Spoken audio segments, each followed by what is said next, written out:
السلام عليكم، وأهلا بكم في أول تغطية خاصة من معسكر النادي الأهلي في مدينة طبرقة التونسية علم تونس.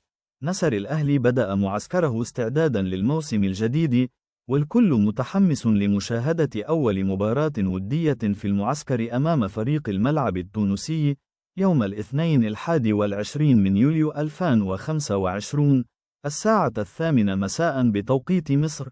تلفزيون. والمفاجأة إن المباراة هتكون منقولة مباشرة على قناة أون سبورت.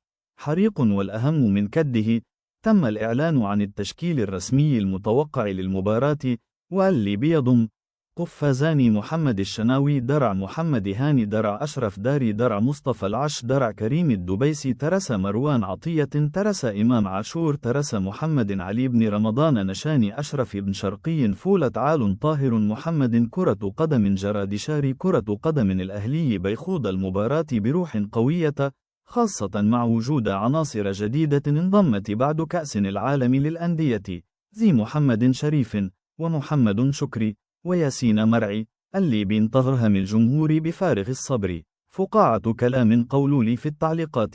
شايفين التشكيل ده قوي؟ مين تتوقع يكون نجم المباراة؟ وهل الأهلي يقدر يبدأ المعسكر بانتصار؟